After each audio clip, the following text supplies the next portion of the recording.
What's up, everybody? Welcome to episode 21 of Your Cousins Are Critics. And as you could tell, we are doing another audio recording. The reason why for that is because as we're recording this, I don't actually have the Fallen Down episode, which was the last one. I don't have that one uploaded on my YouTube yet.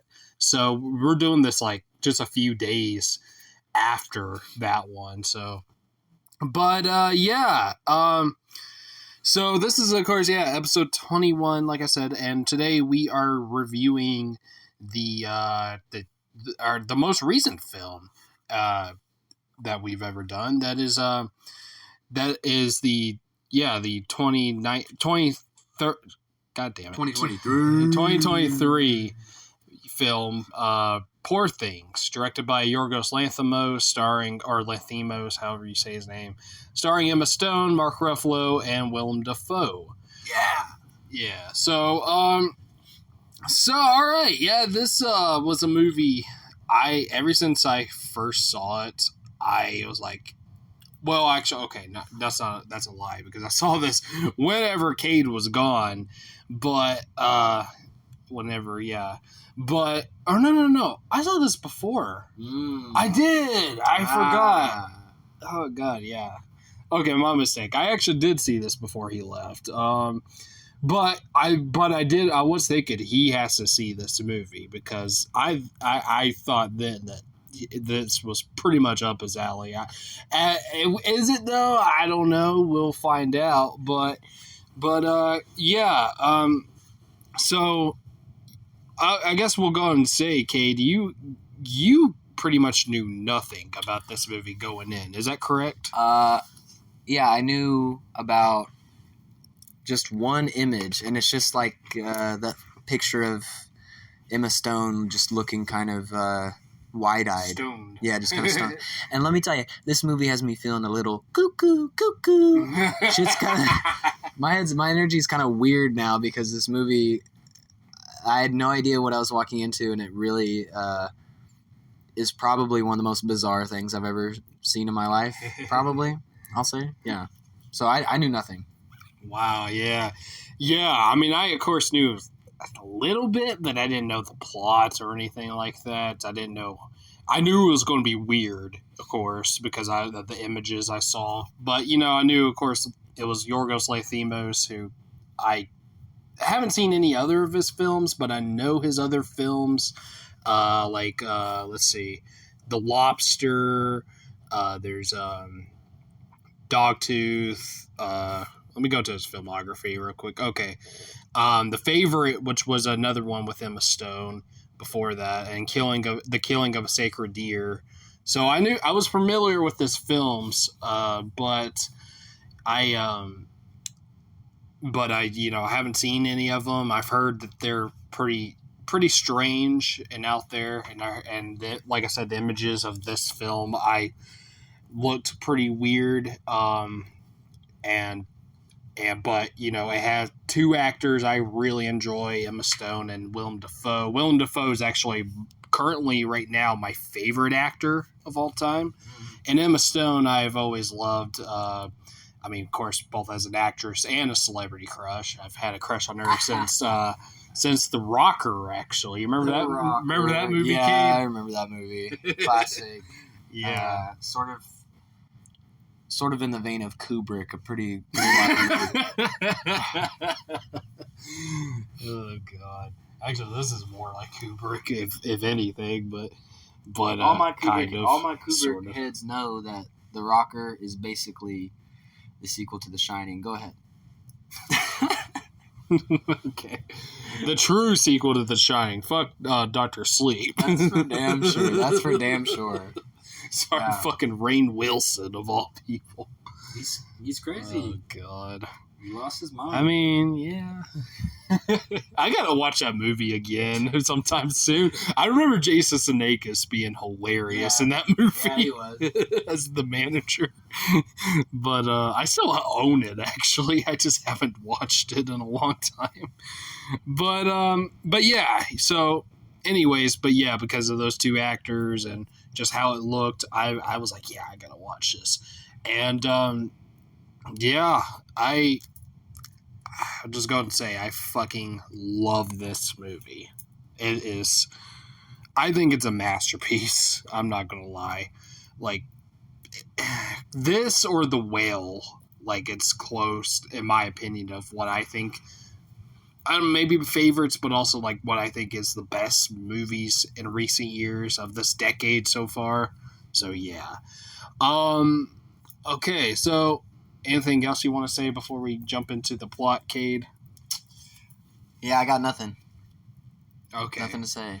All right. I'm actually curious if you can handle what you're about the plot. what all? You remember everything? So, well, I think we might have to do it similarly to how we did Falling Down. Just like say the main Yes, stuff, and then like we'll go fill in into the blanks. details. Yeah. So, okay, so, what? Are you gonna read the plot on Wikipedia? No, no. Just like read the whole entire plot. So okay, no, I'll try to do it myself. So, can we get to the characters real quick? Oh, Because yeah. that's the names that I don't remember. So, You don't remember Bella? I remember Bella, but Max McCandles. How could I forget? So, Willem Dafoe plays Dr. Godwin Baxter, or we call him God. We call him God around here. Yeah. Emma Stone as Bella Baxter, and Rami Youssef as Max McCandles. Those are the important. Okay. Those are the important people to start with, and we'll build up later on in Yeah, the story. I forgot to mention. I'm not familiar with that actor. to He be did some honest. other things. He has his own Hulu series called Rami. Ha ha ha! So funny. He is just as American, but He's something. oh he's maybe he's. I mean he's born in New York, but he's got Egyptian parents. So that's the reference to his name, yeah. Okay. And so basically, Dr. Godwin Baxter, or God, found a body in a lake, and a pregnant one at that. Cut out the baby, put the baby's brain in the mom's brain because the mom just recently died. Yeah.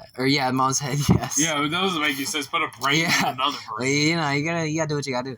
And then so basically he reanimated this recently dead corpse, and this grown woman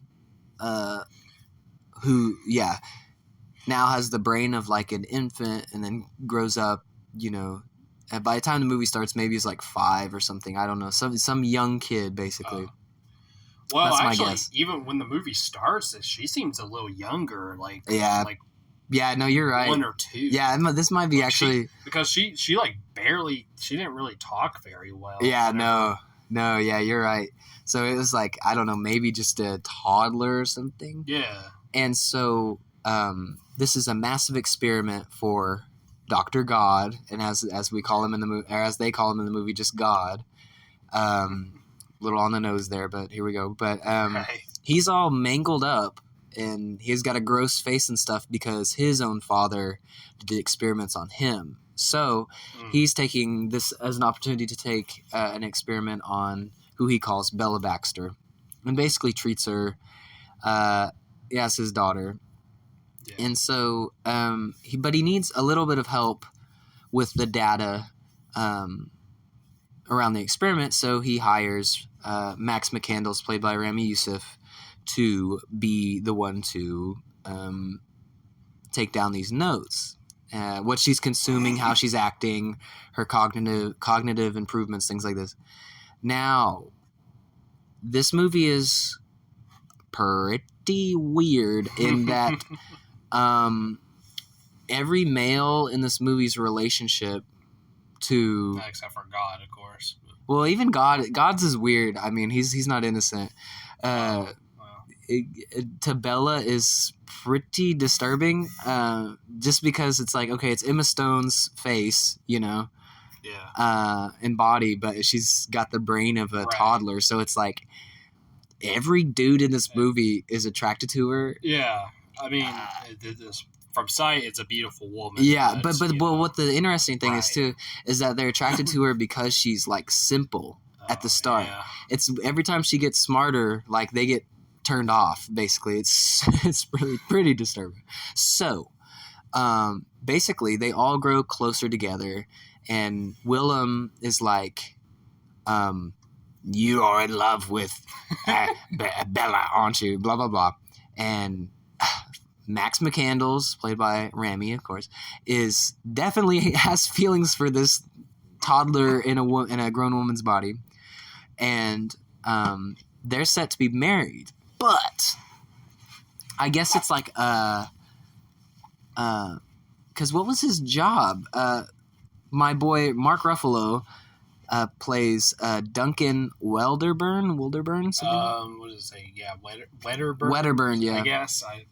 He wrote the Duncan marriage. Wedderburn. He wrote the marriage contract, and within the contract, it's like Bella can never leave the house without God or Max McCandles. Blah blah blah. Like just Max and God are really controlling this woman.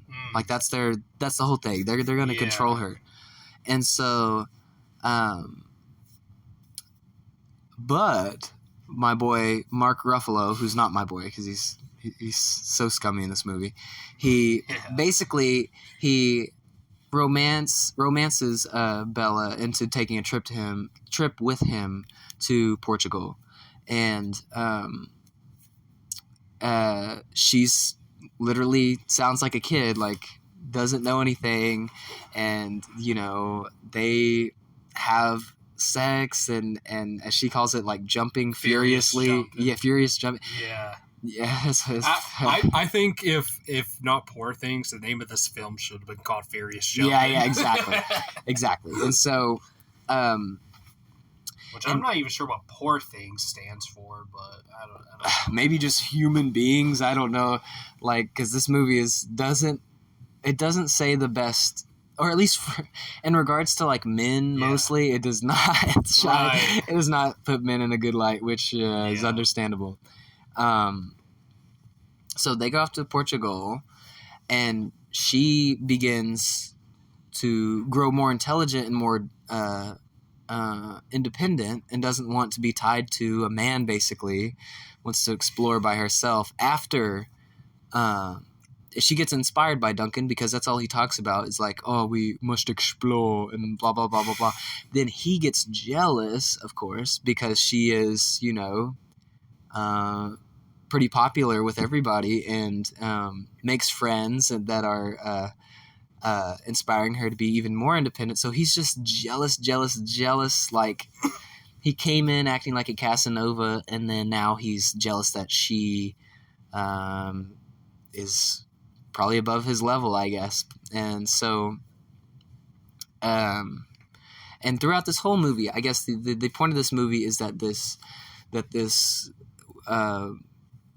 human being, Bella, really runs through the world and sees a lot of sides of it, the good and the bad, and really learns what life is about. And so she deals with these kind of rotten men, and even I would say like a rotten woman in the movie, and just kind of learns from it and has to overcome basically men and this one, I guess like the head mistress at like a bordello or whatever. She had to overcome them, basically keeping her prisoner.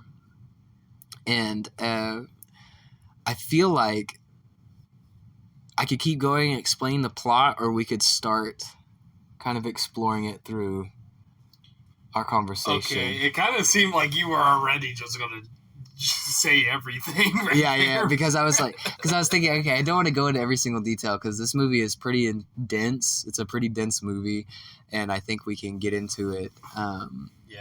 But yeah, what do you think, Jimmy? Yeah, all right. What do you want to start with? I mean, I guess we could start with.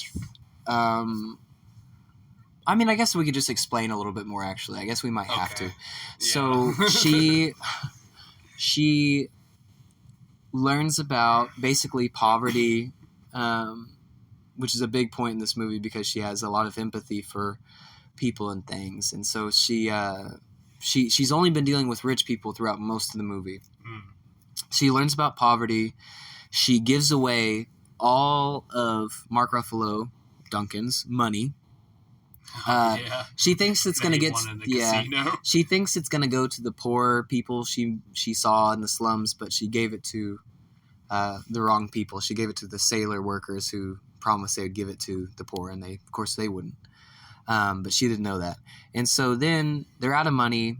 They're stuck in Paris, and she then works at a bordello and slowly starts to understand what it is, really, you know. Oh, okay.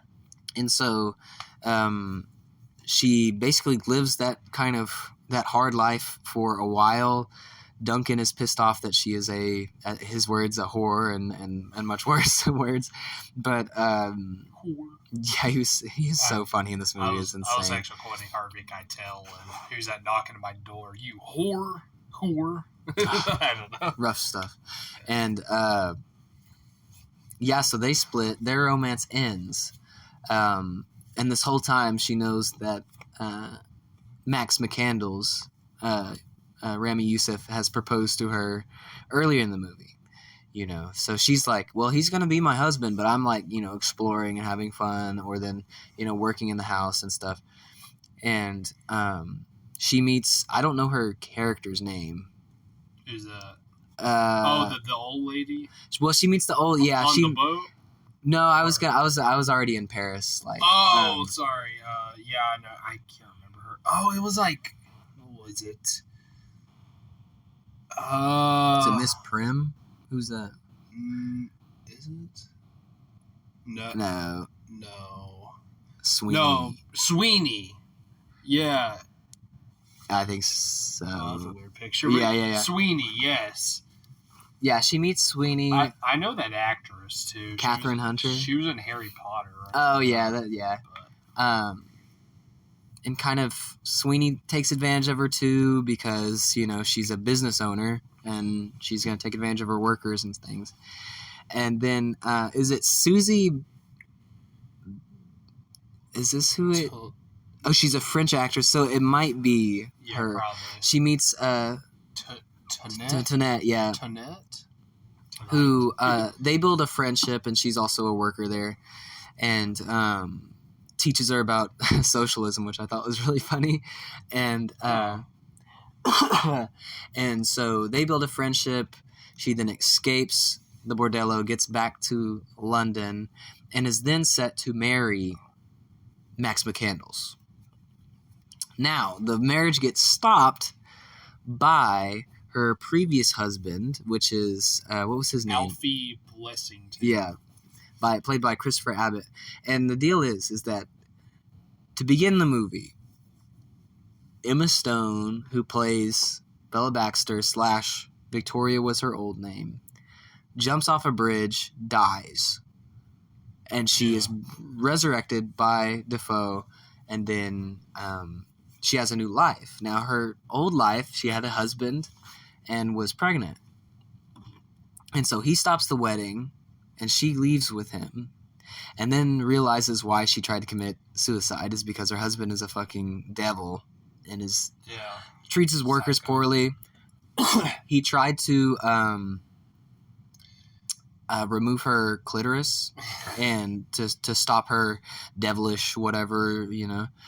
And but she outsmarted him, threw the cocktail in his face, and he shot himself in the foot, and then returned back home, I guess you would call it, to God and Max McCandles, and with Alfie, yeah, and put a goat's brain in him. And so God dies. He was sick. And there was kind of like a false, like, I was predicting that she was going to put God's brain in Alfie's, but they kind of like pulled the rug out from under us. They let him die. And then at the end, basically, Bella is the matriarch, and she's kind of in the lead in this, in the household. Max McCandles is still there. but I don't believe they're married.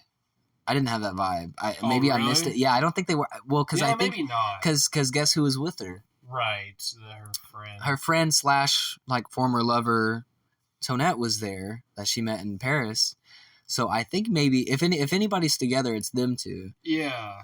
And she's treating the maids better. They're all drinking together, and basically, I mean, it ends with Bella. Yeah, it ends with that. But it ends with Bella being kind of, I would say, in control of her life and her destiny and things. So it was a really beautiful ending to a pretty, like, crazy... I wouldn't say this movie was, like... It was hard to watch at times just because, like, the cringe of, like, all these men doing disgusting things. Like, at the beginning, you were having to do I was like, oh, man, this is crazy. Just because, like... Remy Yusuf's character, he played it really well, but it was like, oh, he's so wormy. Like he thinks he's being a nice guy or whatever, but he's actually just like he's in love with a little baby. Is what he's in love with. It's super weird, bizarre, super weird. And pedophilic is nasty, but this movie is. I would say more so, though. It was more so creepy with Duncan. Yeah, Duncan was Duncan, he's such a worm, too. But this movie was surprisingly really funny. Like, the dialogue is crazy. Like, there was so many good, because they obviously made, I mean, I think they gave a lot of grace to, Max McCandles at the end. He was still a part of the crew and he was a good guy there, but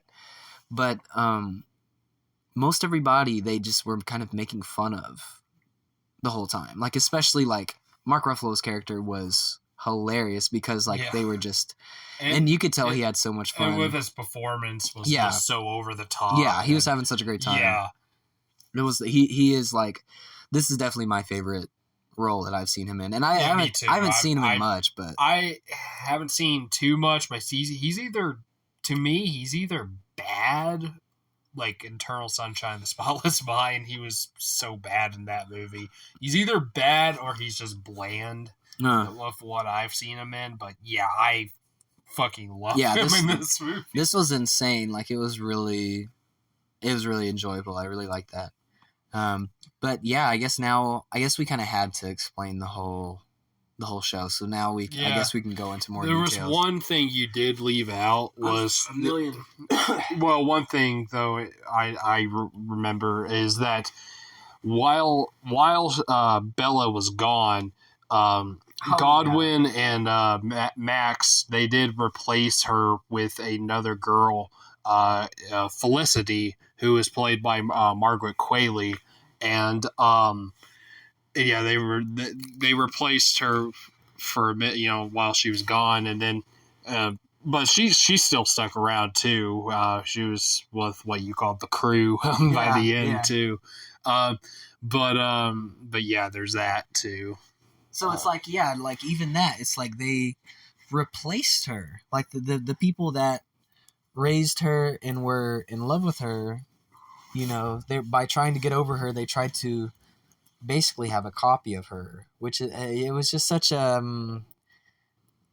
kind of a heavy, like it was just like, wow, you guys really feeling down bad for this girl. I mean, it was pretty wild. She's almost 30. I didn't realize that. I didn't realize how old she was. Just like you. No. Just like she's much older. You got a birthday coming up. Oh yeah, but I'll be 26. Oh, okay. But it might be out by my birthday. Probably. Maybe. It probably will. Let's see. Check the dates. Pretty close. It will be like 2 days before my birthday. But yeah. Anyways. Yeah, so where do you want to go from here? With the because there's so much to talk about. There's so much to talk about, like the atmosphere, the costumes, the wardrobe, acting. I mean, everything is pretty crazy. I guess we start with like certain scenes, maybe. If we remember anything else that happens that was important to the story, we'll say. But Shit, yeah, I don't even know, man. I mean, I guess we can. I'll start with talking about like the visuals. I think. Oh, okay. Because that really did impress me with this movie. Yeah. Like I didn't expect it. I didn't know what this movie was going to be, so I wasn't expecting like really interesting visuals like this. What are you saying? Right. Yeah. No. Well, if you had anything else to say about that, go ahead. Oh well, I was gonna go into like details, but what were you gonna say? Well, also because the movie starts out in black and white, and like and I think what that's supposed to be is just like that's supposed to be, you know, where her old life was, you know, in the house. And then once she got out, it went into color, and it was like, man, this, like, once it's in color, it's a very colorful film. Like, the color palette's just impressive. I do like the black and white cinematography too, though, because it kind of at times looked like it was like a really old movie. Yeah, there was like some shots that reminded me that was just like, it looked like something that would be in the late 1800s to early 1900s, you know? Yeah. That kind of style of film, the early style. So that was pretty cool. And, but yeah, go ahead about the visuals. Yeah, I will say I'm glad it wasn't black and white through the whole thing, because like I thought it was really interesting, but I was just really hoping that there was going to be that color, and I'm glad it came up. And but this movie, I mean, I guess it would take place. It seems like it would take place in like this past that never existed, like this sort of futuristic 1800s kind of thing. Yeah.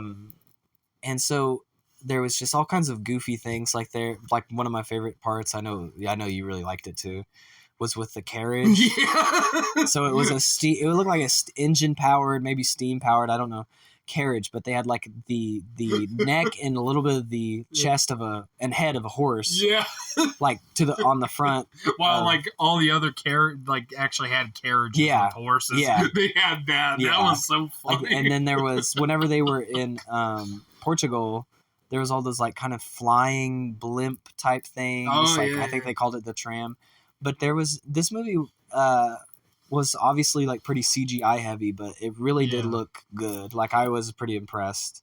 I will say I'll get my one critique out of the way really quick. Oh. So my one issue with this movie is whenever they would make transitions from let's say like when they went to Portugal they had a transition, when they got to Paris they had a transition, these things. The visuals were really cool. Like I think there was one of her, you know, riding a piranha. That was fantastic. One of her like was like climbing down a hand that was like kind of like a stairs, but it was like of a fingers of hand. That was pretty cool. Yeah, just super beautiful work. What else? But I literally, my one thing I didn't like about it was then they would put up the text. It'd say Lisbon, Portugal, or whatever, or Paris, France, and it would be in like. It did look like the Men in Black kind of font, but it looked more like Tumblr font or something from like 2012. It looked like a Lord. Really? It looked like a Lord music video. It was like I was like, what? I don't know. I just was like, oh come on, that's like the only like. That's funny. The rest of this movie does seem pretty timeless, but that part of it did date it for me. Like it looked like an indie movie from 2013. And I was like, what? This is really wild. Oh, interesting. You didn't even say that whenever we were watching. No, but it definitely, that's what it looked like. And that was, I know it's nitpicky, but that was the only thing that took me out of the movie, really. I thought it was just because it looked like the Men in Black Pablo Farrell lettering. But... No, it was more just like it looked, because it did look like that, but I was thinking more like 2010s Tumblr indie music video, that's weird. Take Me to Church, Hosier type things. Like it was like, you didn't even say that. Nah, I didn't elaborate. I was saving it. Okay. But yeah, that was that was my one thing that I was like, that I didn't like about the visuals. Everything else was like done really well. The wardrobes are crazy. The wardrobe's fantastic. Makeup, of course. If I was like Mark Ruffalo in this movie, I'd be like, let me keep this shit. Because he had so many good clothes, and so did I'm trying to. I would Jared Oh. Carmichael as Harry Wait, who's that? Ashley. He was the. Is that? The black dude. Yeah. He had so many good clothes in this movie too. Like I hope he's a stand-up comedian. I hope he kept his stuff because I was like, man, I would really want to wear those clothes. I think I've heard of him actually, Gerald Carmichael. I'm not too sure if I have, but yeah, like the wardrobe top notch. Willem Dafoe's makeup is top notch. I mean the makeup throughout, but especially Dafoe. I like Dafoe's and Catherine Hunter's, the Sweeney, the boss. Like her makeup I really enjoyed it, and her tattoos were good too. Yeah. Super cool. Yeah. What's funny is that like once you saw her, you like literally looked up some tattoos that you wanted to get. I know, yeah. I'm itching for some new ink in my body. I don't have any tattoos, unfortunately. I need to get some. They're kind of expensive. But... Yeah, they are. I was going to try, and then I looked up how much he was charging, and it was insane. What was it? Yeah. It was like $250 an hour, and I was like, "Whoa, an hour!" Yeah, he's like a New York guy, but he's coming down to some place near us. So yeah. Anyway, shit. What was I going to say? We were talking about before the tattoo part. We were just talking about wardrobe, makeup. Yeah, I don't even remember now. Well, I guess I will say though, Bella's wardrobe was great. Yeah. I really liked her dresses. The puffy sleeves that she had on her dresses were great and whatnot. I don't think that was what I was going to say, but I don't even remember now. But like you said, visuals great, wardrobe, makeup, all that stuff. Well, I'll say the performances later, but I gotta say I love the score. Oh yeah, I love the music. Who is the composer? I need this to dude know. Was freaking this. The music was freaking me out, like how good it was. By Jerskin Fendrix, an English composer. Yeah, I don't know. Well, he did really good. Yeah, it was. I got to be honest. It's this and American Beauty is tied as my favorite film score now. That's super cool. Yeah, I love American Beauty. That's my favorite composer. Actually, is Thomas Newman, who did American Beauty and Shawshank Redemption and some Pixar movies like Finding Nemo and WALL-E. But but this guy. He did an outstanding job. It was like all over the place too. I think the big one I could think of is like that really weird, creepy kind of thing. It goes something like that, you know. Yeah. That's the one I have in my mind right now. But that one's kind of like creepy, but also kind of in a way some. Kind of like beautiful sounding too. I think that's the whole vibe. Yeah, that was kind of what he seemed to be trying to do. I think it was because it started out early in the film. I think it was supposed to match like Bella. I think like her vibes and stuff. Like just a innocent woman who also is attractive, but also. Is really just a kid. Yeah, has the brain of a little toddler. Yeah. Thanks for saying that. That kind of made me sound not great there. That's what this whole movie. That's what this whole movie does. Yeah, it's like it's condemnation of like what men want in a woman is like pretty wild. Yeah, it's very, very, very well done. Let me say, very well done. I mean, I can get into that more if. You'd like to right now. I didn't want to interrupt you from what you were talking about, though. Well, yeah, no, I was just... I don't know. Do you want to? And maybe after that, get into the performances? That'd be cool. Okay, but yeah. So, I mean, just like the aspects of just men controlling women seem to be like the kind of the big pattern in this movie because that seems to be what every male in this movie with the exception of maybe a couple, kind of want, especially my boy Duncan, and I would say Alfie, her ex-husband that she knew nothing about. Yeah.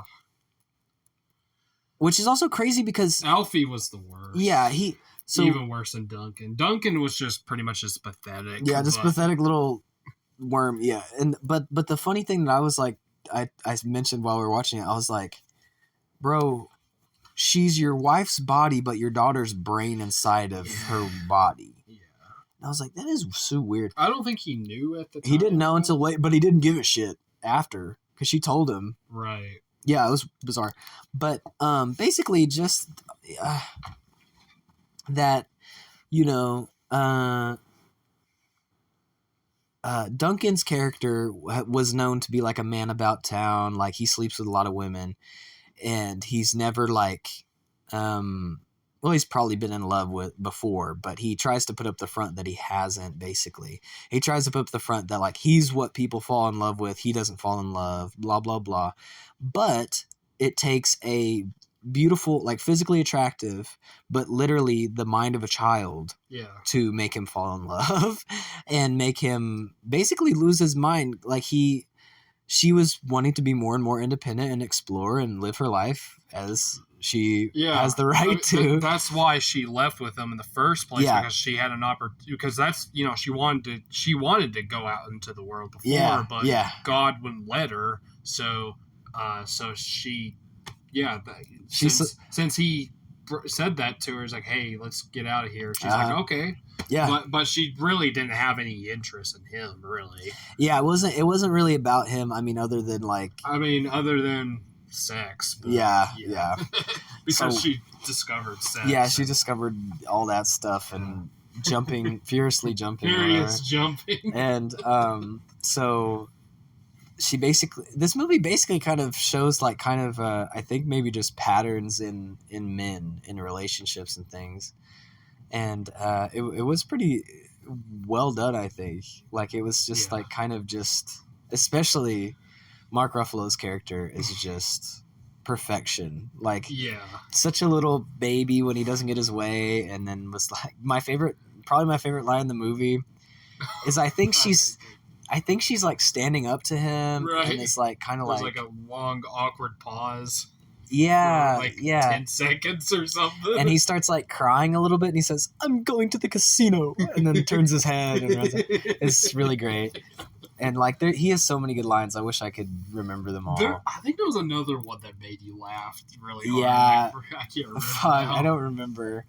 But so, and he gets mad that she basically has done the same thing he has done in his life, where she's like having sex with or exploring sex with other people, and well, that's later. First, it's just with him, but right, yeah. But she starts, being more independent, and he starts, basically trying to tie her up. He's like trying to say, "Oh, marry me," blah blah blah blah blah. And then by the time they get to Paris, and she starts like being a sex worker, he just can't handle it. He's just like viciously upset, mad, calls her a whore and all that other nasty stuff, and and then just kind of like loses his mind about it. He can't. I don't think he can comprehend the rejection. I don't know, or comprehend that this person that he thought he could control is not under his spell anymore, basically. And not to mention like not to use like an internet word, I guess, but like Rami Youssef's character, Max Candles, is such a simp. It's like, it's so insane. Like, but again, he's like a lonely, soft boy. So he falls in love with like the first girl that gives him attention, but this girl has the mind of a toddler. And so it's like, you're not, are you really even in love with anything? You know what I mean?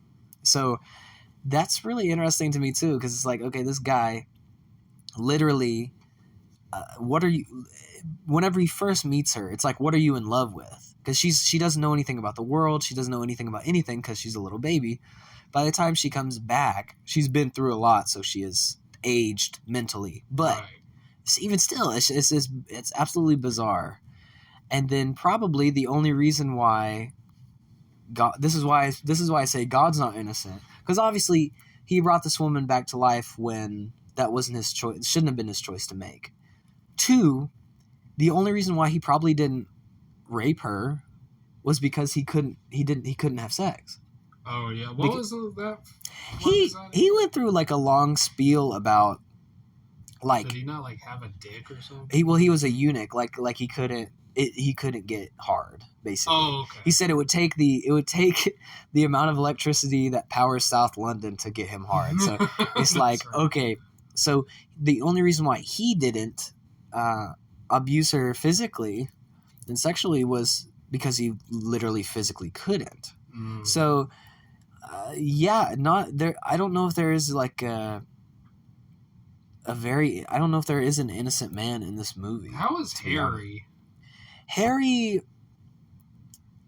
was kind of strange. I mean, I don't really know how to place it. He was a nihilist is what he was. So he basically, he said they met on a cruise ship because, Duncan, played by Mark Ruffalo, as a reminder, was getting so stressed out that his girl, quote unquote girl, was going to like leave him or cheat on him again. So he basically kidnapped her. He did kidnap her and trapped her on a cruise ship. Okay. Yeah. But she made friends with some people on the cruise ship, and Harry was one of them. And he said, you want to know about the truth about the world or whatever, he said. And so he took her to this little restaurant off the boat. And now they're eating in the restaurant, fine dining, beautiful place, and they look out the window, and they're below them at the bottom of the hill is the slum, where there's a bunch of like dead people and dead babies and these poor people who are living a completely different life.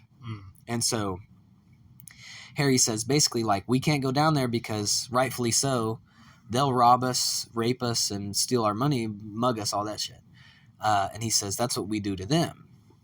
And so she has conflict with Harry because she wants to be good and help people and not she recognizes that shit's bad, but she wants to help them instead of just merely recognizing it and dealing with it. But he is a bit more, that's how things are, like you got to deal with it, whatever, like just accept it kind of thing. And so she ends up seeing him as sort of this kind of, I think, just a sad, cold guy, and that's how they leave it. But he's probably more innocent than the other boys in the movie, I will say. Yeah. But I'm glad she got with her coworker though, because that was like, she seemed like a decent person. And plus, she was like, I know you want to change the world. We can do that. We can do it together. Even though she was a prostitute too, but that's beside the point. Yeah, no, I mean, she was just trying to make a living. Yeah. Right. And or did she just work there? No, she was a sex worker. Yeah. Right. And yeah, that's right. And so I'm glad they got together because they were the match. They were the match in the movie. Yeah, I mean that's probably that is a good thing too, since she probably didn't like men after being with all of them. So her friend. Every man in the movie was a dork. Like every single one. There was not one not dork. Maybe some of the workers that we didn't really get to know were fine, but like all the ones we knew were pretty dorky. Yeah, like just like the random, like the butler and stuff like that, who had the gun point at him. Yeah, everybody else was like a controlling monster. Right. Yeah. Pretty gross. Yeah. Men Sucks. That's just another. I guess this is another Men Sucks movie, which I don't know. I mean, this movie's critique about men is correct. Like I because there are these types of guys exist in droves, and like it honestly, like it takes a lot of work for somebody to not be like this. You kind of have to make sure you're not falling into these pitfalls of what men think they deserve, because they don't deserve to own a woman, right? So it's like you gotta sometimes you gotta check yourself and make sure you're not acting like a dumb motherfucker. You know what I mean? You gotta check yourself and make sure you're being straight ahead. And so Yeah, I think this movie did a pretty good job about that critique, for sure. Right. All right, so now you want to jump into the performances? Yeah. Okay, we should definitely. I think we should definitely save Emma for last. Okay. But we already did talk about Mark Ruffalo. I think. I mean, fair enough. Unless there's anything else you want to say. I'll just say, man. I mean, obviously my favorite performance in the movie. Like, obviously. Oh yeah. Yeah. I'm tied between. Yeah, maybe I don't know. I think I liked Emma better, but yeah, he was good. Yeah, I think he was the most enjoyable part of the movie because you're just laughing at him, right? You know, all the time. Yeah, but Willem Dafoe. I mean, I had never seen a bad performance of him, even as the Green Goblin. You know, like, well, yeah, over the top, but that's his thing. You know, well, I will say, even though he did play a weird character in this movie, he was a little less over the top in like other movies, but in this one, I would say so. But you know, still a great. I mean, I think he just does what the character requires. I mean, that's what it seems like, because he didn't have to. He was a logical loser, kind of. That was kind of his character. He was just this logical doctor surgeon guy. Yeah. Who was also just playing God the whole time. Literally, his name's God. He's playing God the whole time. So that's his character. He's literally chopping off the heads off a pig and putting it on a goat or whatever he's doing. Yeah, yeah. We didn't talk about the animals. Yeah, the animals were ridiculous. Like a duck dog. Yeah, duck dog. Yeah. There was like a pug on a chicken's body. It was all crazy shit. Yeah, it was really funny. Yeah. But yeah, I will say, you know, like I have seen some that I enjoyed more from him though. I like Wild at Heart might be honestly my favorite, even though he's barely even in that movie. But his character's way every more time outlandish in that than in this. Oh yeah, sure. I mean, completely different character, anyways. Yeah. But like he was a psycho and also a creep in that movie, but he did it very well. But. And everything else. Okay, there is one thing I do want to mention is off topic, but a little off topic, although this does have something to do with Willem Dafoe. But, okay, so the scene where Bella was, like, exploring, she was just looking around. She looked at a fish tank, and there was a fish that looked just like the kind of fish that Willem Dafoe played in Finding Nemo, a gill. I don't know what kind of fish it's called, but I refuse to believe that's not a direct reference. I believe that's on purpose. Yeah, I hope so. I 100% believe that, because there was also a Monty Python reference in this, and probably a million other references. But it was whenever that guy was teaching his kids while he was banging Bella. So Bella was while she was working. You know, this dad showed up with his kids and says, "I want to teach my kids how to have sex or whatever." And it's literally like copy and paste, almost like that scene in The Meaning of Life, where they're having sex, like it's sex ed in the classroom and stuff. I didn't finish that movie, but I saw some of it, and that's the only scene I remember from it. Listen, I love that movie. I really do. Really? I think, like I haven't really watched the other ones. Yeah, you see, much. Yeah, Holy Grail. Yeah, but I like The Meaning of Life a lot better. I don't know if I'm in the minority of that. I've only seen the one I've seen all the way through is just Holy Grail, and I gotta be honest, I'm not a big Monty Python fan. I'll give them another shot, but I don't know. Yeah, I don't know. There's just something off about Monty Python that my mom quotes. Right. She quotes The Meaning of Life all the time, so I fell in love with that movie. Really? Yeah, because of her, I fell in love with her. That movie choice, right. But anyways, but yeah, of course Defoe is great as always. Let's see, who else? Rami Youssef. What did you think about him? Fantastic. I mean, absolutely. I don't know. The most perfect lame guy character. Like he did really great. Like I think he did spectacularly. Yeah. Christopher Abbott too, as Alfie, which worse. I mean, in terms of like, you know, people who, you know, the worst people, he was definitely the worst character. Yeah. But definitely the most uninteresting. But I mean, he wasn't meant to be interesting. You know, like I think right, he was just supposed to be hated. I think. Yeah, like I mean, he wasn't. If I say that it was my least favorite performance, it's not anybody's fault. Oh, it's not like his. It's not like he did a bad job. It's just like he was just bad. You know, I didn't want him to be on screen just because his character was lame. I was like, man, I don't like this guy. You know, right? But he did good. He did good. I do actually want to talk later. I do want to talk about that, about like his character and stuff, but we'll get to that later. This might be a longer episode because it's almost at the hour. But it was a 2.5 hour movie.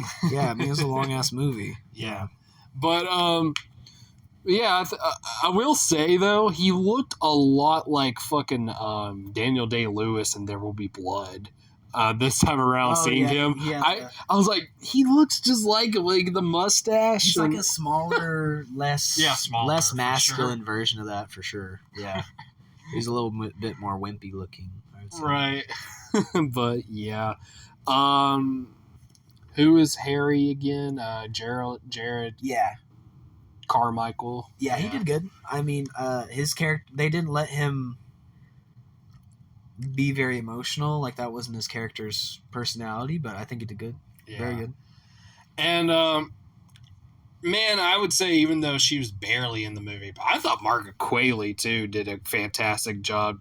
Almost, you know, of course, kind of, you could say, kind of copying Emma, but in some ways, but you know, just every time she, but yeah, like I like that kind of character is kind of I can see is difficult to pull off. So I mean, it's one thing that Emma pulled it off, with the fact that she did it too. Like, yeah, that she's a really good actress. Anyways, oh yeah, she was in, of course, Once Upon a Time in Hollywood, but she was also in what was it? The Nice Guys. She was in that movie as well. So I've seen her in a few things. She's like one of the up-and-coming actresses, you know.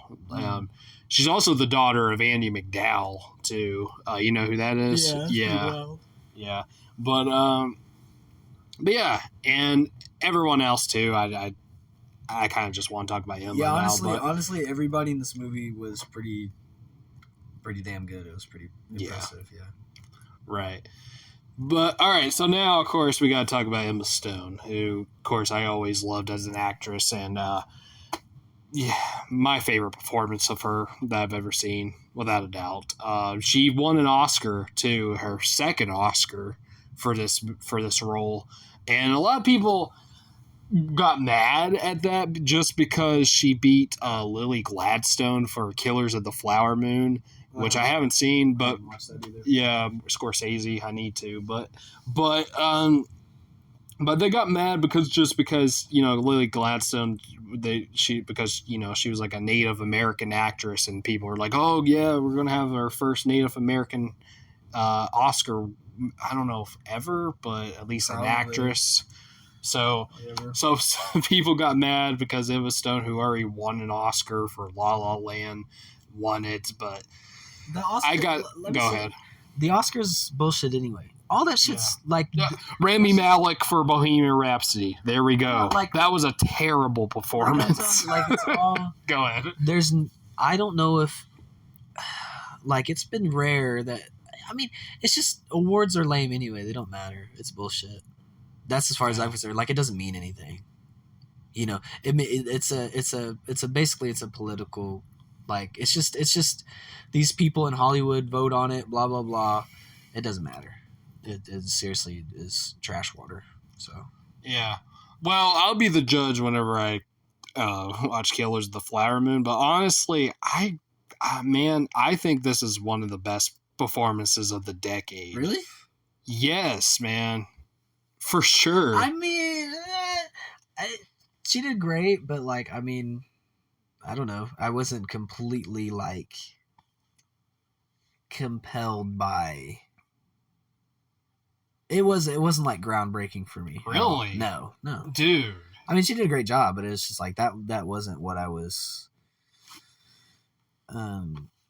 enthralled by, really.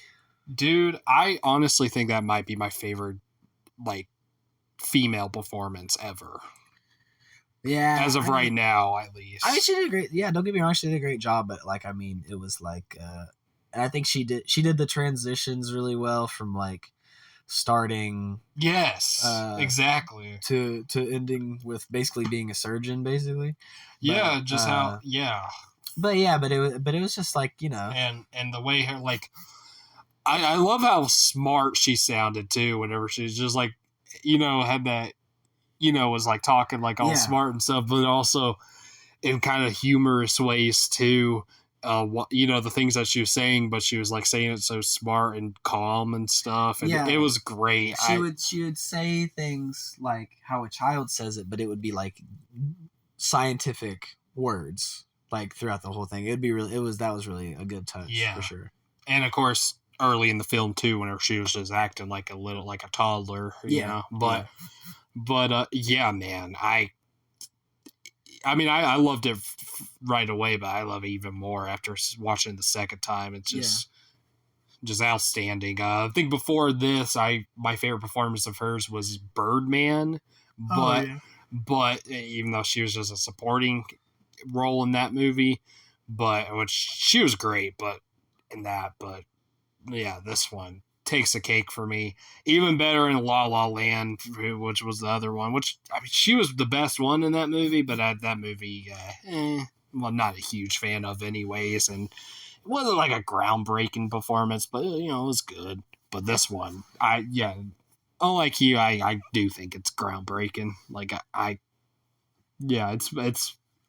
I think it's one of the best performances. I mean, in my opinion. I will say she was standing up against a mountain because look, ever since Tropic Thunder, like, I mean, she wasn't playing Robert Downey Jr. No. She wasn't playing like a mentally, handicapped person, but like that was kind of what she was playing in the first act.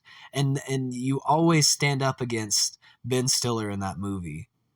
Because you remember in that movie where like I haven't seen it, honestly. Not all the way through, at least. So in Tropic Thunder, there's a part where they're basically making fun of Leonardo DiCaprio in Who's Eating Gilbert Grape, because he's playing like a mentally handicapped person. I literally watched that movie last night, by the way. Really? Gilbert Grape. I watched that again. Yeah. And so like now, like post Tropic Thunder, it's like, at least for me, every time I see like a normal, like a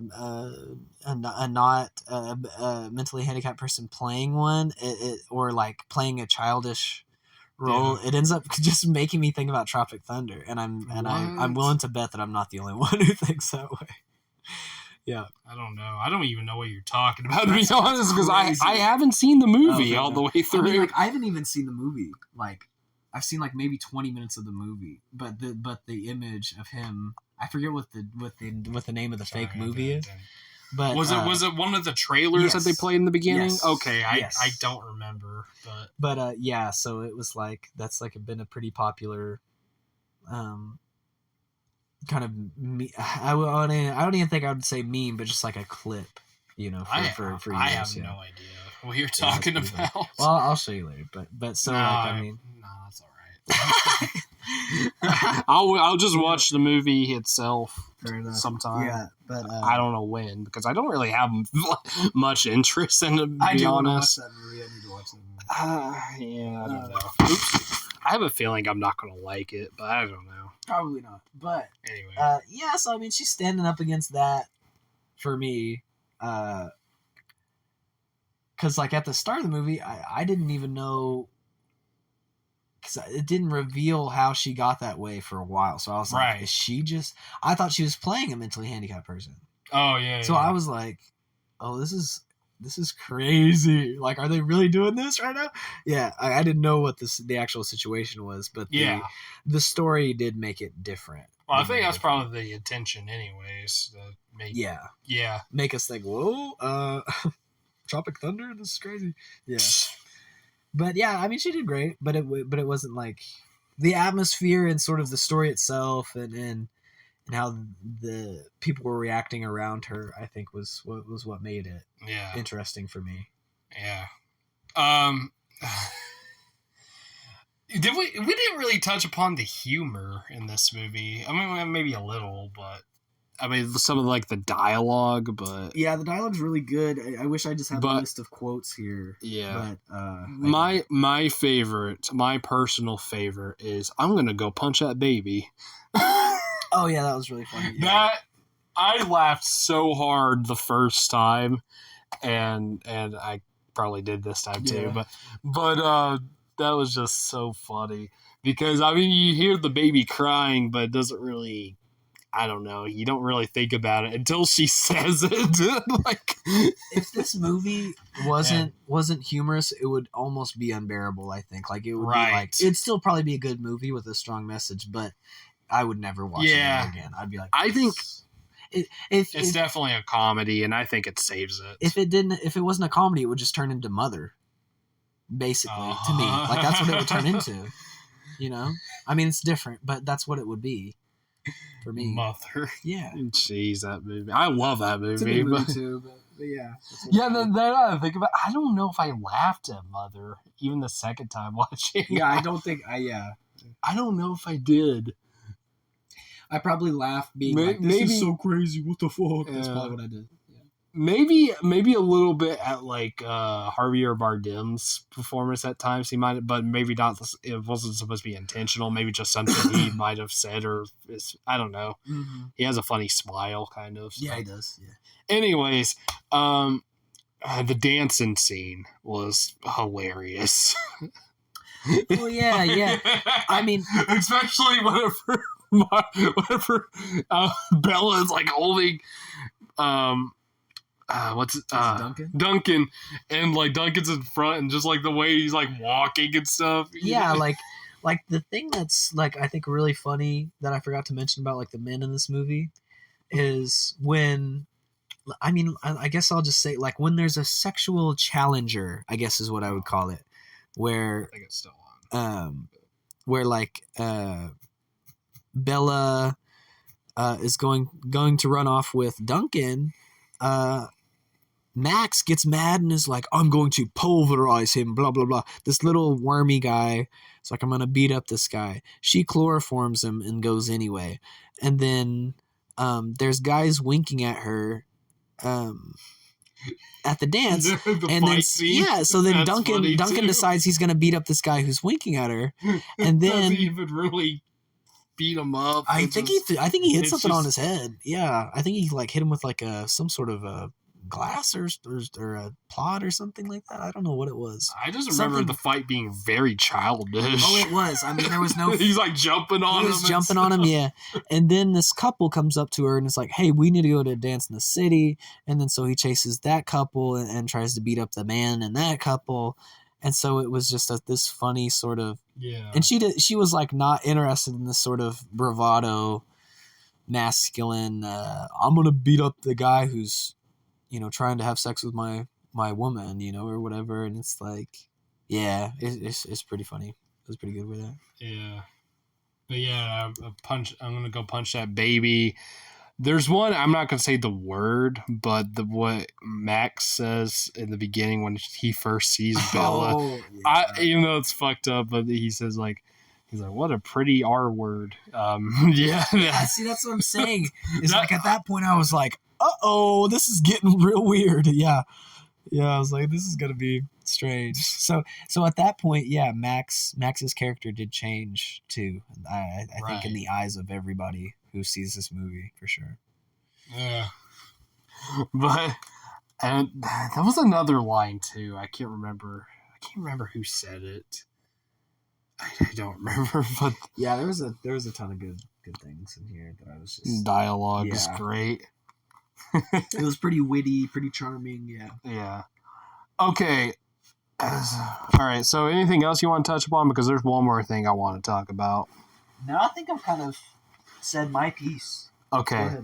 Well, you know what? There is a kind of a negative I do have with this movie. It doesn't exactly change my opinion on this. I still think it's pretty much a masterpiece, and I love it. But I will say the third act, or like maybe the last like 20 minutes, I'm like mixed on Yeah. Like, for one thing, I felt like it was kind of rushed. Like starting with, like, whenever, what's his name? Alfie, whenever he interrupts the wedding all the way to the end. Like, I felt like it was a bit rushed. And, like, it was just, like, there was only... I think it was even less than 20 minutes, too, if I remember correctly. Which, honestly, thank God, though, because, like... I mean, she got trapped again.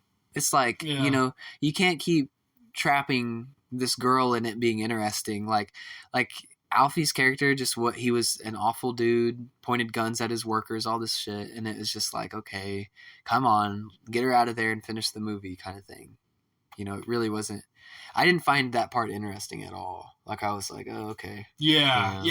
I was even, exactly. I was even kind of not really following. I think even the first time watching, I wasn't really following along with the dialogue too much. In fact, I don't even think I paid attention to the part whenever they said they were going to cut off her clitoris. Yeah. I actually found that out while I was watching a reaction on YouTube. So yeah, that's, I think, whenever the movie kind of even loses its humor too. And it feels just kind of more serious and stuff. So there's that, and the pacing, and also I understand the purpose, of course, of Alfie. That makes sense, but I don't know. It just kind of felt like it felt weird, like his appearance. Like, whenever he shows up, it just kind of felt almost out of place. Yeah.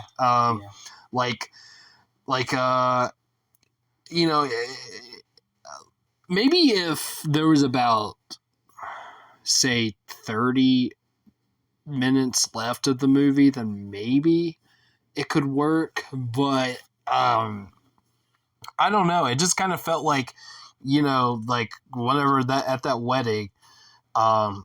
Oh my God, I just remembered. Okay, real quick. There was one thing that made us laugh that Willem Dafoe said at the wedding, because that was whenever he was dying. It shows him walking on a cane, and they're like, I was like, oh, you can't believe you made it. It's just he's like, oh, I'm on heroin and like cocaine and stuff. I was so surprised he said heroin that, like, I laughed through the rest of the jokes that he was saying. It was like, the rest of the sentences did not matter. He was like, I'm on heroin so I can walk. And then I was just like, okay, that's so funny. I was like, that is unbelievable. Yeah, that was a great line. Yeah, it was really good. But, anyways, though, but I don't know. At the wedding, like, it felt like, it was going to end soon. They were going to, get married and Max and Bella, and probably God's going to die. But then all of a sudden, here comes Alfie and also Duncan, which also, it showed him in a mental institution before that, which I thought was kind of interesting, because we didn't even it didn't even show him go there. It just showed, like, I don't know, which I didn't really have a problem with that, but the fact that he, whenever it showed him, I'm like, wait, how did he get out of the hospital or institution or whatever? Like, I don't know. That was a bit odd. And I guess it doesn't really matter, like, how he found Alfie. I guess that's whatever, but I don't even remember if they explained. Mentioned how, Did they? But I wasn't listening. Oh, okay. Because I was still kind of just stuck on the heroin. Really? Yeah, or it was just like, wait a second, what's happening? And, right. Yeah.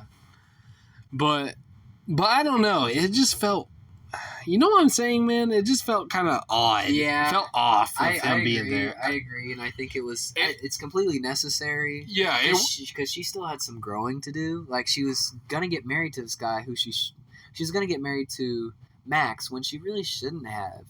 Like, maybe I missed, like, a little bit in the third act, but I don't think they ended up getting married. Like, I think she was. Yeah.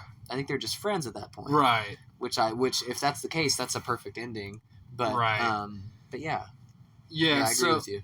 So yeah, You know, I don't want to change my rating though, because I know you came in like talking this movie. You were like, this might be, you know, a 10 out of 10 or whatever, and yeah. So, but I do agree with you that the only two faults I have for this movie is literally the title cards and that sort of the Alfie sort of thing. Yeah, I think it's necessary, but it serves a purpose. There's something off though. It makes sense, and I don't, I won't say take it out of the story, but the way they did it, I don't know. It just wasn't. I wonder how it was done in the book, but I don't know. It was just kind of odd. Yeah, I don't know, and the time, like I said, the time whenever she's there with him at the house, I kind of just lost interest in just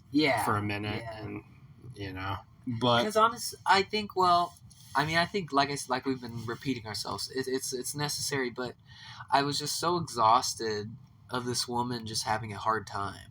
Yeah, you know what I mean? Like this woman girl thing, woman little kid person has had just like some pretty bullshit shit happen to her, and I was just at that point I was just like, oh come on, like I was wanting her life to be better already, right? So I think that's what it was for me. I was just like, more bad shit. Great. Yeah, that makes sense.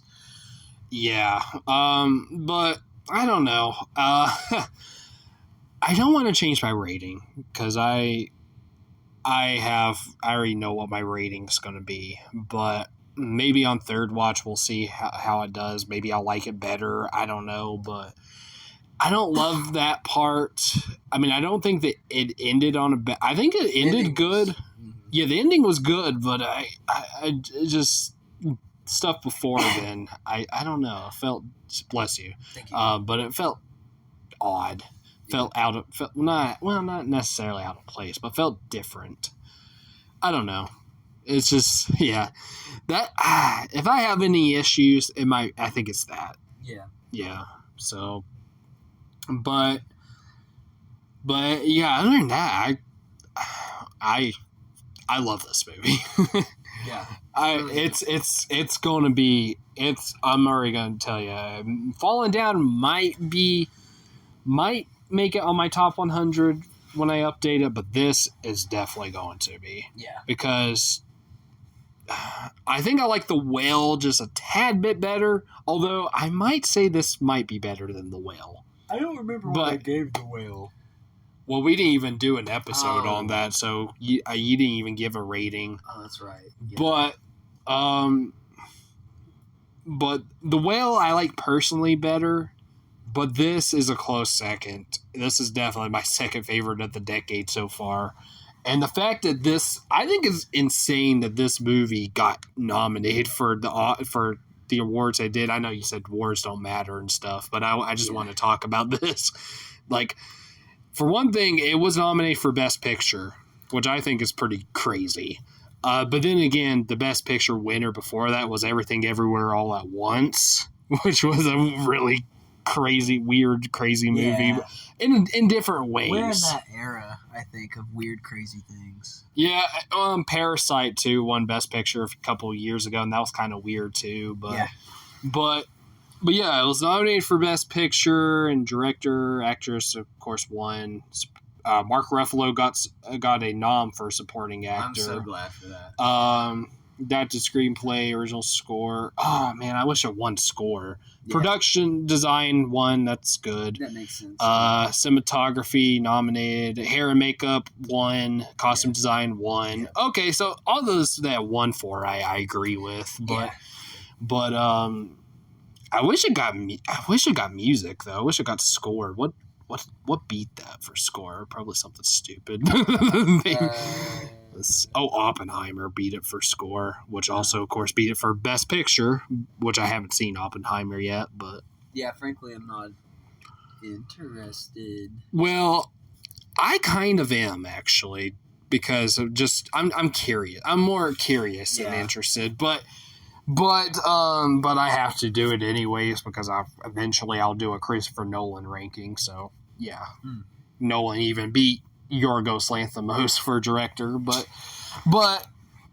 I can't say much about that because I've actually seen more Nolan movies than Lanthimos. So, although there's only one Nolan movie I actually like, and that's Memento. But, yeah. You know, actually, Memento. Have you seen Memento, by the way? Parts of it, yeah. Oh, I mean, I okay. know the whole thing. Oh, okay. Okay, maybe not then. I was gonna say maybe we could do an episode on that one, but since you know a lot about it, I guess not. Yeah. But by the way, I think I already have in mind of what we could do next, unless you have something. Tenet? No. That movie was. I didn't even know what was going on. I didn't even know what was going on in that movie. Is that your favorite Nolan movie? No, hell no. I think you said you liked it. It's all right. I mean, it was Okay. crazy, but it's not like my favorite. Yeah. I think a lot of people say that's his worst. I mean, I don't know. Might be. But it was entertaining. I'm not a Nolan fan. I've seen the Dark Knight trilogy. Not a fan, although Dark Knight Rises is kind of a guilty pleasure of mine. I mean, Dark Knight is obviously my favorite. Come on now. I love that movie.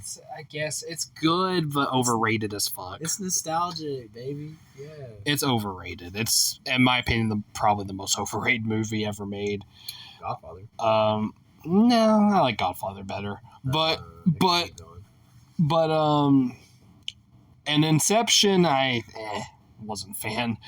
Oh, I haven't watched that yet. Yeah. I only watched about 10 minutes of Interstellar, and it pissed me off. It pissed me off, so I turned it off. Yeah, that movie is funny. I don't even know what to say about that. It's just like people say that's a masterpiece. By the way, people say all kinds of shit.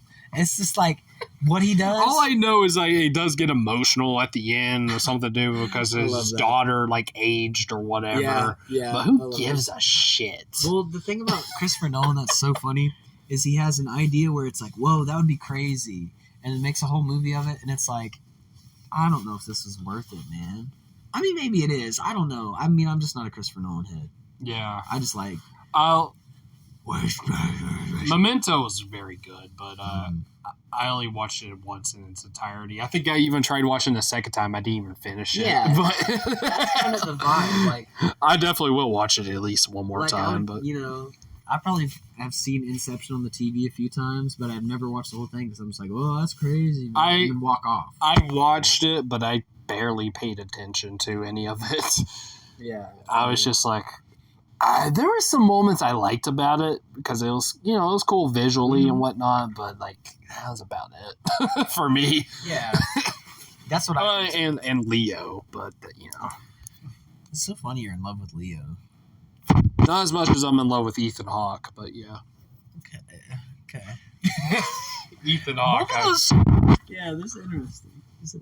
Don't you? Ethan Hawke almost makes me question my sexuality. Really? I have a crush on his daughter, but yeah. It's because she looks like him. Not exactly. She looks more like Uma Thurman, their mom. Oh, yeah, I don't know. Every time I think of Ethan Hawke, I just think of Sinister, so it's just funny. I just found out he was in that movie. Listen, that is no joke. I remember when I watched that, one of the scariest things I've ever seen. Like Really? It fucked up my sleep for a while because I was scared. Really? Yeah. I don't know much about that. I just happened to see like a picture of it, and I saw him on there. I'm like, he's in that movie. It's a horror movie, like straight up horror movie, but it's okay. Crazy. All right, one good, amazing Ethan Hawke performance, and it's a horror movie, The Black Phone. I've never watched that. Have you heard of it? Yeah. He's the villain. I see the photo, yeah. He is amazing in that movie. It's worth watching for him. I mean it's a good movie, I'd but... be on to watch it. My problem with it is, like, every single horror movie since, like, 2018 looks like that cover. And I'm like, these are all lame. Yeah, I know what you're talking horrible about. cover. Sucks. So, but I'd be willing to watch it. I do like his mask, though, I have to say. But I know what you're talking about, They the all cover. got the red letters. It's just him. It's just a guy standing there. But Ethan Hawke is one of my favorite actors. I mean, I'm a big Richard Linklater fan, so there's that. And he's a handsome devil, I have to say. I think so, man. That's sweet. I honestly. Shout out Ethan Hawke, man. Hope you're doing well right now.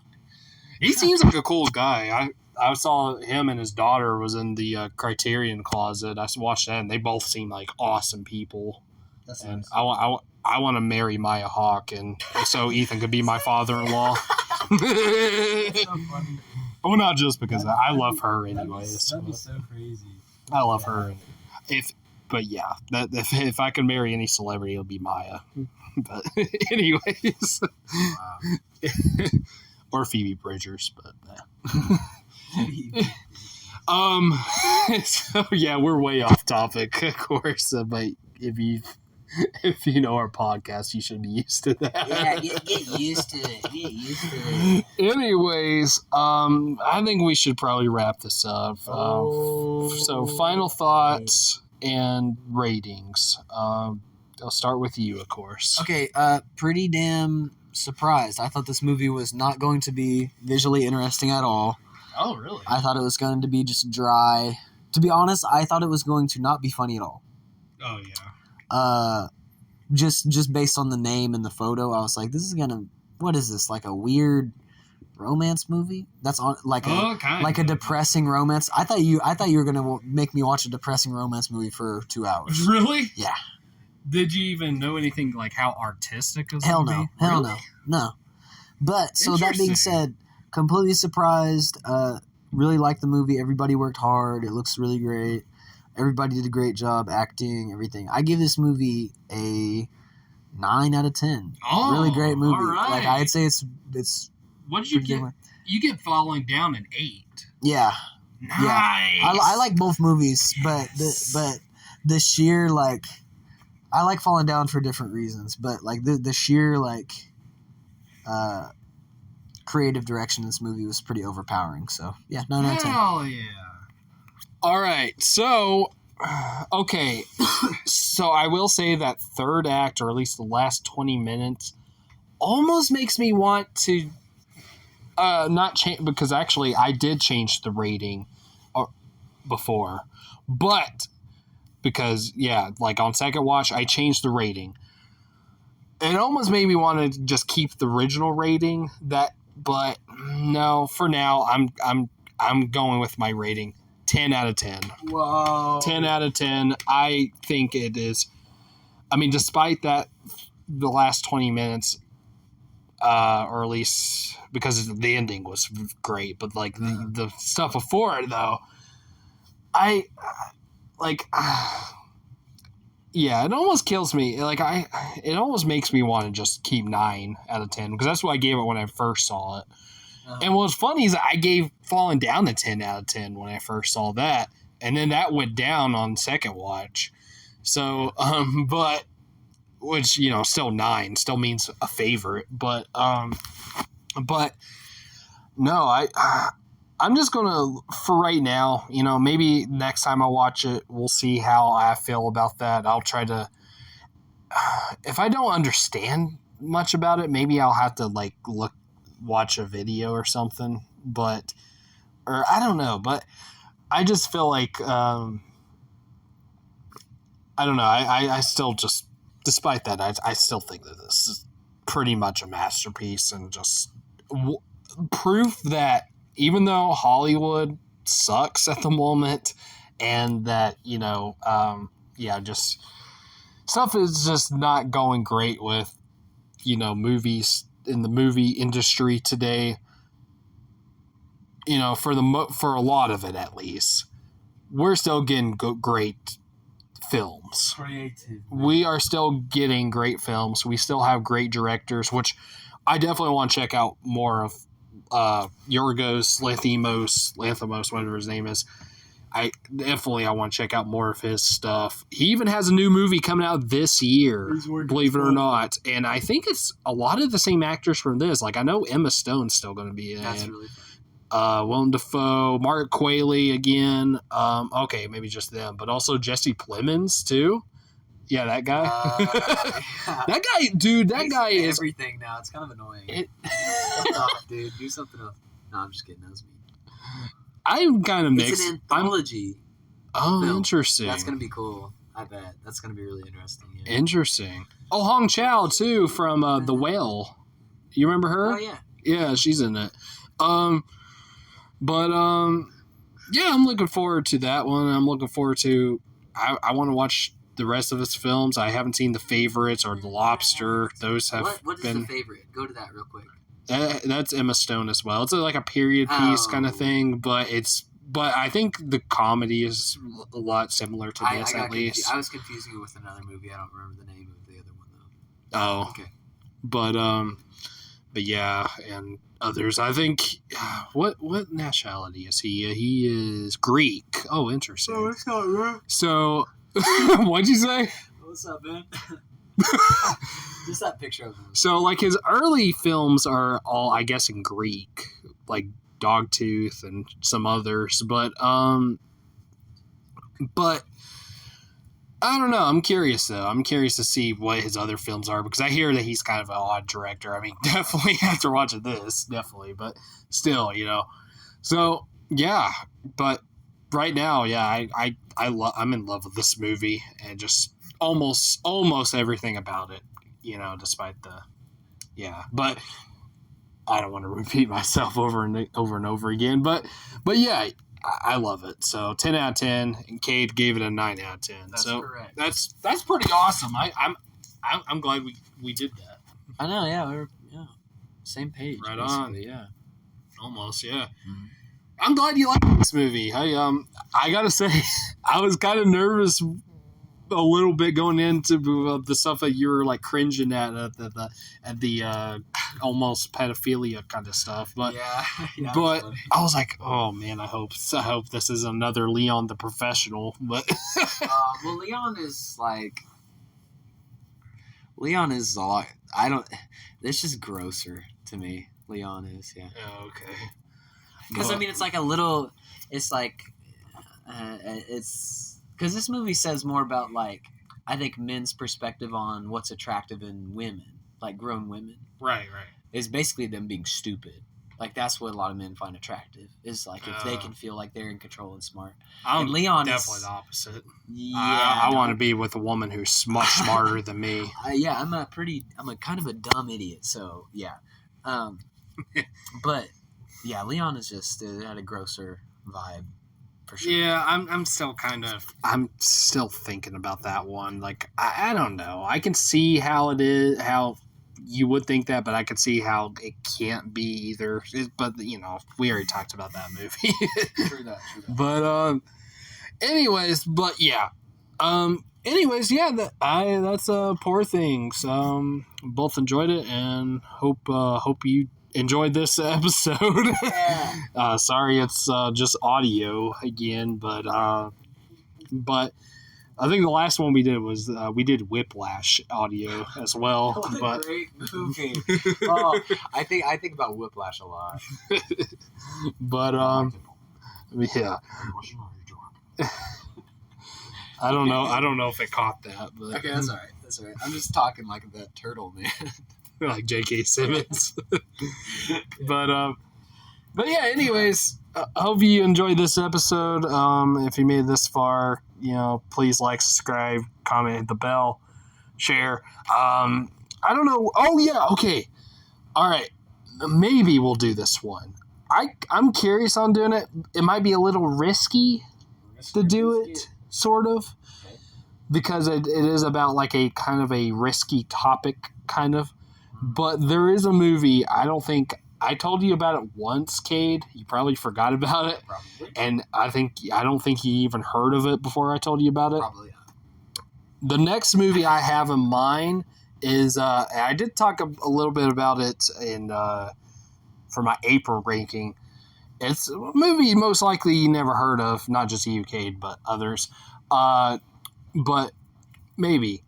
That is, I almost forgot the name. Okay, Please Stand By, which is a movie starring Dakota Fanning, and it's about autism. And really? Yes.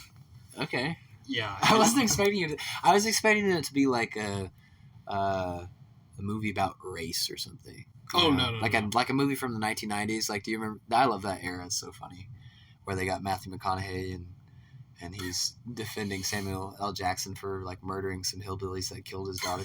It's the crazy What shit. the fuck? And then the KKK shows up. Anyway. What movie is that? Time to Kill, I think. Is that the name of it? That's that movie? Let me look it up. I don't know. That's it. That's the movie with them two in it. Yes. Yeah. Okay. What the fuck? Yeah, it's a pretty. I did. Sandra Bullock too.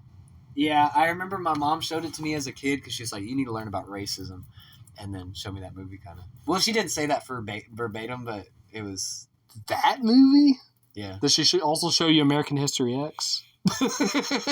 She did, I think. Yeah. Because you need to learn about racism. My mom was like, basically just like, oh God, we're still gonna be 20 minutes. She was just crying for Samuel L. Jackson the whole time, and I was like, yeah, I would have done the same thing, Sam. If I remember the movie correctly, yeah, he murdered the people that murdered his children, I think.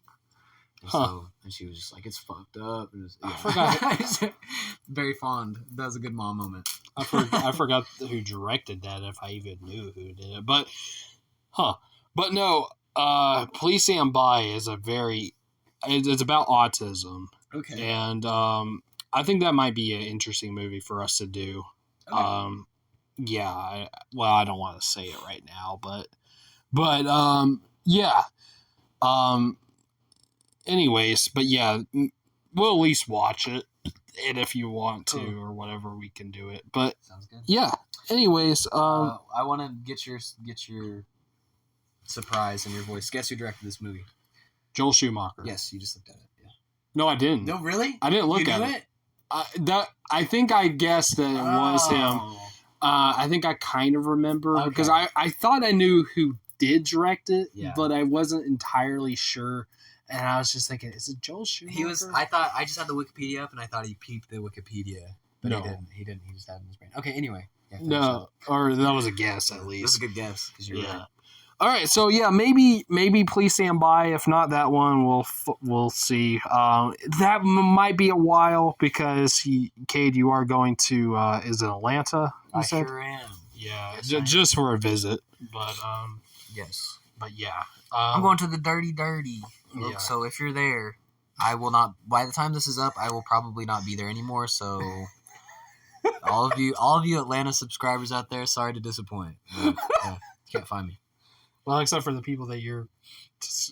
Yeah, they are subscribed. I think. I think they are. I think your Jax. Shout out to him, but yeah, shout out to all them boys. He didn't he say that he watched my Try Not to Laugh videos. He said that's actually surprising that that's surprising that.